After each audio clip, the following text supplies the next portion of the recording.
Welcome to the Author to Authority podcast. And today I'm just so thrilled to have Tracy Beavers with us.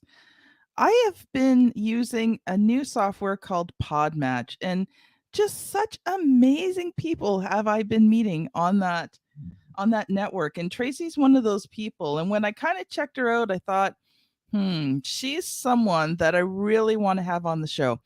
And one of the reasons was when we use social media, sometimes we just don't know what to do. We don't know how to start those conversations. We don't know how to change those conversations from just a, hey, how are you? To actually talking about business without being salesy or spammy. So that's why I wanted to have Tracy on here today. Now, she has more than 20 years experience in sales and marketing. As the owner of 3 businesses, she understands the roller coaster of entrepreneurship. She loves sales, she loves networking, and she wants you to love it too. And prior to becoming an entrepreneur, Tracy had corporate careers that spanned several industries, including insurance, lending, real estate, and sales. Throughout every career, one fact remained constant: her love of people and her passion to help them win, and her ability to build relationships with others and listen to their needs is the bedrock of her success. So, welcome to the show, Tracy. Thank you so much. I'm excited to be here. So, Tracy, why don't you take a little bit, introduce yourself, share with us a bit of your business story. Obviously, you've owned 3 business, but tell us more Mhm. about that and how did you get into coaching? That's a great question. And it's my story is similar to I think a lot of people. You know, when we're growing up, when we're little, if somebody says, "Well, we want to be when we want to grow up." For me, entrepreneur was not in my vocabulary. I didn't even know what that was. I mean, there No, are me people that, neither. yeah, there are people that were self-employed. I understood what that meant because my dad was self-employed. So I was raised in that generation where you go to high school, you graduate, you go to college, you graduate, maybe you get an extended degree, and then you get a job. And even if you hate the job, you stay there for 40 years until you can retire with a pension and a gold watch and a cake and a retirement party. That was supposed Mhm. to happen. Yep. So somewhere around 2005 is where the wheels started to come off the bus in our country with regard to downsizing, restructuring. Those are words that started popping up. And I was like, what does this mean? Nobody told me this was going to happen. My parents said I got out of college, I got a job, I'd be fine. And so the things started to shift and people Mhm. started to think, okay, corporations are not able to be loyal anymore. Why should I be loyal to the corporation? And Yes. I continued through. So I was downsized in my Mhm. first ever career. And through the course of the next few years, really started to realize with all of the marketing and sales and business development uh, work that I was doing, growing corporations by millions, growing my own portfolio in some of my positions by millions, making lots of money for these other companies, more and more was expected and less was being given. And I'm a mom Mm. of 2, and mom guilt is real. And I thought, and I also had some CEOs that were very short sighted with regard to wanting to restructure the commission plan so that Mhm. we were making less money. And I finally had it. I got fed up with corporate America and I thought there has to be something else I can do. And through a really great women's mastermind where I actually was able to reflect and they were able to help me uncover, I've always been a coach. I always have. I'm always somebody that somebody comes to for help or advice or guidance or Mhm. ideas or whatever.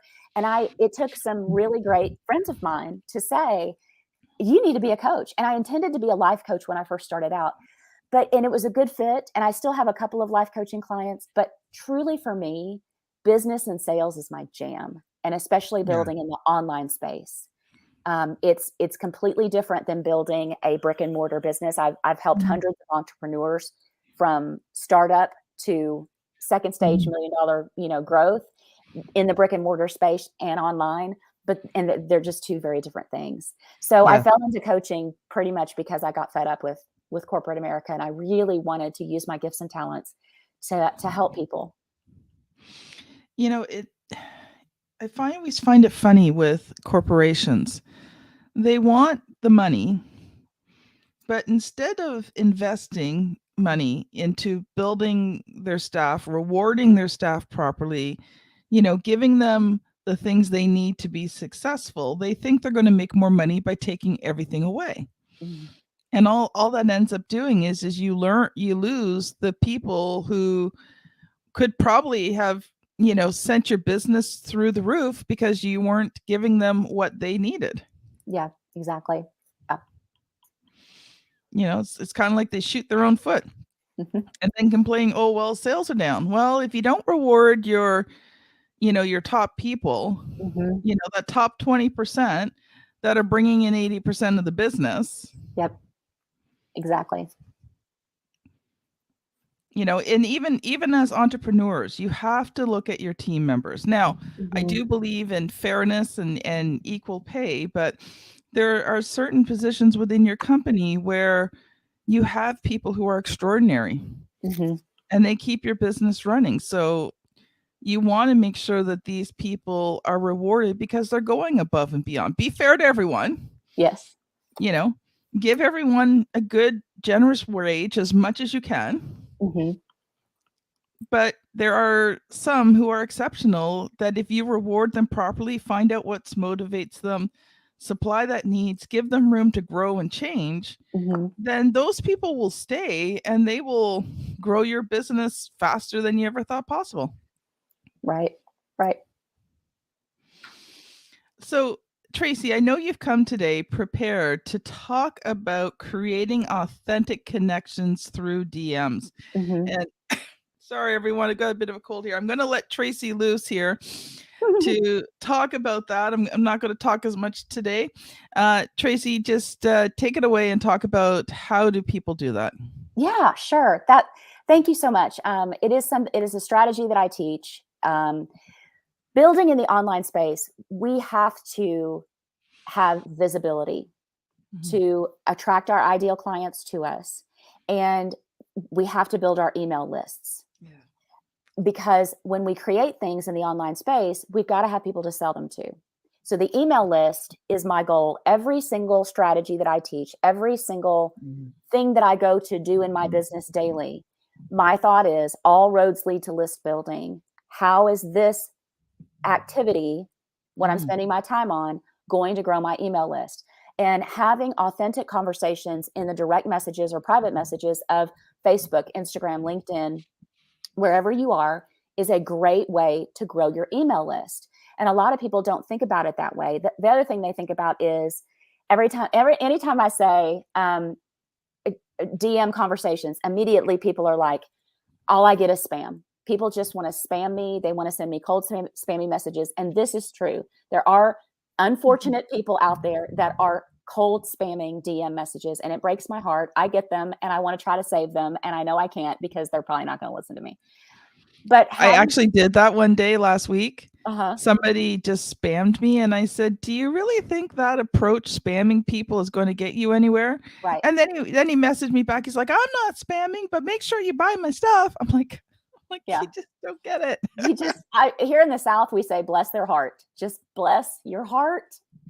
Bless it. Because you can't help them. They don't want to hear it.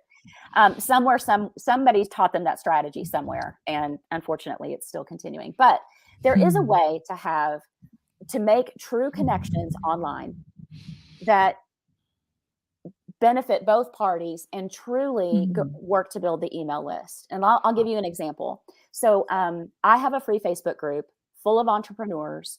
I let everybody promote themselves. It's a collaborative, supportive community where people can ask questions and get help. They can promote their offers. They can gain visibility for themselves in this group. It's called Be a Confident Entrepreneur, Get Visible, plus Grow Your Income. And so that Facebook group grows my email list because when someone wants to join my group, the membership questions are set up where the first membership question is, what email address did you use to grab my guide to creating social media content, 90 days of social media content in only 30 minutes? Didn't grab it? No worries. Put your email here and I'll get it for you. So this is growing my email list. So when I am connecting with people on social media, my ideal clients are entrepreneurs. They're building in the online space, coaches, course creators, anybody selling their knowledge online. And so on Instagram, for example, now I have an assistant that helps me with this. But before, when it was just me, I'm looking on Instagram and I'm noticing people that are liking, hearting, commenting, following. And the DM they're going to get from us, and my assistant starts it out, then I take it over, is thank you so much for the follow. How are things where you are? And then when they reply back, I jump into the DM and I look at their profile and I look at what they're posting and we have a conversation. Now, a lot of times my clients have a roadblock when it comes to how to have these conversations. They're worried they're going to come across as spammy. They're worried they're going to come across as salesy or sleazy or whatever. And what I try to visualize when I'm having DM conversations, this is what I want our listeners to do today. When you're having a DM conversation, it is no different than the conversation Kim and I are having right now. Then it's no different than if she and I were sitting in a coffee shop or we met at a networking event and we're just having a conversation, that give and take of human connection and conversation. It's the very same. The drawback, the hurdle we have to overcome with the DMs is it's flat words on a paper. I can't see your body language. I can't hear your voice. So what we have to do is we have to make sure that our words, our word choices, and our emojis let the emotion come through for us. But if you just consider that there is a human being on the other end of that DM and making a human connection. Oh, your kids are adorable, you know, and for me, it's, I'm looking at their profile and I see that they're an entrepreneur. Oh, your kids are adorable. You know, how are things in Alaska or wherever they live? They'll respond back. Well, I see that you're in copywriting. That is something I need to learn myself. How long have you been doing that? How long have you had your business? We have this conversation back and forth. And if I feel like this person is a really good, kind, warm-hearted human being like I am, that I want to have in my Facebook group, the conversation is going to lead to my message of, I have an awesome Facebook group full of entrepreneurs. I let everybody come in and promote themselves and get support. I'd love to send you the link if you'd like to check it out for your business. ? That's the other thing I want people to remember. In the DM conversations, you always end with a question of some kind because it spurs their brain to think they need to reply. They're going to be more likely to reply if you end in a ? And so they're going to message me back and go, yeah, that sounds great. Or I've had some people say, especially on Instagram, well, I'm not on Facebook that much. I'm like, no worries. We continue the conversation. They see that I'm a sales coach. They ask me, well, how long have you been a sales coach? I've been in sales almost 20 years, and I love helping my clients overcome the roadblocks to sales because sales comes really easy for me, blah, blah, blah. They'll probably say something like, I hate sales, because most people do. Or they'll say, I avoid it, I don't want to talk about it. And I have a free training that I can offer them at that point. I have a training called Selling Without Selling, where they can learn how to overcome those roadblocks to sales. So through the DM conversation, if they join my Facebook group, they're going to land on my email list. If they indicate they need to overcome their sales roadblocks, I'm going to offer them my free training. They're going to land on my email list. Or maybe they're saying, I'm a new entrepreneur. I'm so frustrated. I don't even know what kind of social media content to create. That's a great way for me to say, hey, I've got this free guide to creating 90 days of content in only 30 minutes. Would you like to have it? I think it would help you. They land on my email list. So the DM conversation is really just the same conversation that I would have with somebody if I was sitting next to them. For me, when I'm making that connection, I'm looking for a way that I can serve them and help them, And so if we keep the other person and the thought of helping them and being of service, then you're never going to come across as salesy or spammy or weird. Yeah, I so agree with you. And again, it's about the conversation. It's not about, just putting your stuff out there and hoping somebody will buy it. It's about getting to know the person, creating that know, like, and trust factor. And then you kick in the law of reciprocity by offering them something free. So then, they feel like they need to do something nice for you in return. And it's all subconscious, right? And it's not that we use that to manipulate, but that's just the way it goes. When you give, it comes back to you. And the thing is with you is that if someone's not interested, they're not interested. You're not going to push them. You're not going to, just keep bugging them and hoping that they'll finally just join because you've pester them, or, Yeah. they unfollow you, or all those other kind of lovely kind of things. Right. So I love that about you. Uh, just trying to think through some questions here for you, Tracy. So I liked how you started the conversation. How do you suggest people transition? Because I think Mhm. that's the hardest point. When do you know to transition to offer them something free of value? Yeah. So what you're doing in the conversation, as I mentioned, is you are getting to know that person, making a true connection, and finding out, what can you solve for this person? What does this person need? For me, if I'm talking to an entrepreneur, I'm going to ask them how business is going. I'm going to Yes. ask them, do you have any online courses? Have you thought about creating, have you, do you have a podcast? What's your Mhm. next move in your business? For me, Yeah. I'm trying to maximize my YouTube channel. I'm diving a little bit deeper into SEO and copywriting. Those are the things on my Mhm. radar. They're going to indicate what's on their radar. And I can look at that and say to myself, do I have something that would help them? Or do I Mhm. know of a resource they might like? If they say, I do want to make an online course, but I have no idea where to start, I'm going to offer them not something of mine, because Mm. I can help them with that. But I'm going to say, do you follow Amy Porterfield? She has a podcast called Online Marketing Made Easy. She is the queen, in my opinion, of online course creation. She would be a really great resource for you. I'm happy to send you the link to her podcast if you'd like. Sure, that'd be great. And then we keep talking. And then, Mm. in sales, you can't always close the sale in the first conversation. So So true. it would be great if in this initial DM conversation, after a little back and forth, I can offer them something they can get on my email list, and Mm. we're, the transaction's kind of done. But that doesn't always happen, and that's okay. I can offer Yeah. them the podcast. They may say, hey, I've got to run, I'm going to go to a meeting. No, I'm like, no worries, I'll check back in later. Then I'll just make myself a note to follow back up with them in a week or so and go, hey, Sarah, did you get a chance to check out that podcast? What'd you think? How are things going? Yep. And I'd start the conversation again. Yeah. I like that. So Tracy, just before we got on, I asked you if you were published, and you said you weren't. You hadn't published a book, but you have done some magazine work. So we're just Right. gonna shift gears here. Why don't you talk Sure. about that? So, where are you published? What was that process like? You know, one of the questions I always ask the authors, and all the Author to Authority podcast listeners know that the question I ask our current and future authors is what is the good and the bad and the ugly about publishing a book? So I Mm-hmm. will ask you, what's the good, the bad, the ugly about publishing in magazines? Yeah, that's a great question. So I've been featured in several magazines. One of them is online and in print. It's called Best Holistic Life. It's a Mhm. beautiful magazine. I was featured in that last year. Jana Short is the owner of it. A great lady. If you want to reach out to her, she's always looking for good people to feature. But I did two for her. One was on mindset, and overcoming some of the entrepreneurial negative Mhm. self-talk that we have.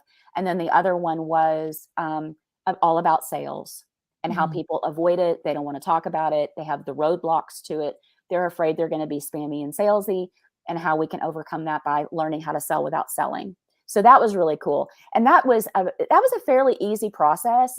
Mhm. The good part of it was my first time to be featured in a print magazine as well as an online magazine.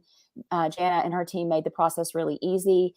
The bad part was that imposter syndrome can kick in, and I'm Mm. sitting there at the computer and I'm going, I think my content's okay, but I don't know that they're not going to want to read this. You know what I mean? And then the ugly is just trying to overcome that and know that, and this is what I teach my clients too, that thought is not serving me. It's not based on true evidence. Yes. It's not based on fact. So I have to recognize, reframe, and repeat with my clients. We're going to recognize that negative thought, Mhm. recognize it's not truth, reframe it into, I have excellent content. I've helped hundreds of entrepreneurs. I have people that have 6-figure years. Mhm. My content is solid. Then repeat it, and then just move forward. So, that stuff still pops up. It doesn't matter how long you're in the online space or however long you've been doing what you've been doing, but it'll pop up. And then I was recently featured in Authority magazine through medium.com. That's completely online. And we were talking about how the marketing landscape has changed and how we need to bring it back to make it more authentic. Yes. There's a lot of marketing out there that is overblown. One of the frustrating things when I started my journey was you'd see people say, well, I had a 6-figure launch. Okay, tell me what the numbers are. What was your bottom line profit? That's your top line revenue. What'd you spend on Facebook ads? Did you run ads? What'd you spend for your team? What did you spend for your webinars? What was the spend? How much of that did you get to take home? That's the part nobody talks about. Yeah. And it might only be $5,000. Exactly. Which is fine. I mean, it's $5,000 is still a great sum of money, but don't tell me that don't make it sound like they're not lying when they say they had a 6-figure launch because they had that much in top line sales. But what they're not doing is being authentically honest and saying, yes, I netted $5,000. And that's the part that new entrepreneurs don't see. And that's the part that makes me frustrated and made me question myself in the beginning. I was like, why are all these people having all this success? And, my profit and loss doesn't look like that. And then I got to thinking about it. I was like, oh, that is marketing right there. That is taking part of the truth and not sharing the rest of it.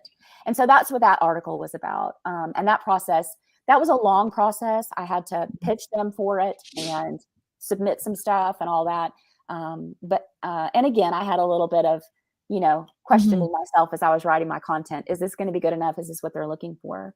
And then I was in Connected Woman magazine, which is a small online magazine as well. And that process, gosh, it's been so long ago, I can't remember, but I don't recall it being difficult at all.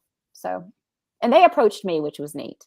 They saw my content. I don't know. I can't remember where she said she found me, but she likes I do free weekly live trainings on Facebook, Instagram, and now we're going to start on LinkedIn next week. And I think that maybe have been where she connected with me. She saw one of my trainings and she was like, I need to have her in my magazine. So nice. Yeah. So when you first asked me the question, of course I was thinking books. But then I was like, wait, no, I've been published, just not in a book yet.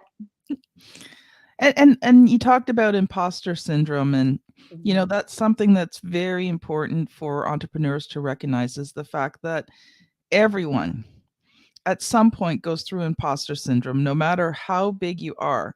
When you're trying to reach that next level, whatever that is, you've got to grow, you've got to stretch. You may not quite be there yet. So it's normal to feel like, oh, I'm an imposter. But if you don't go, if you don't reach, if you don't train, if you don't stretch yourself, you never reach that next level. Yep. Tracy, it's been such a joy having you on the podcast today.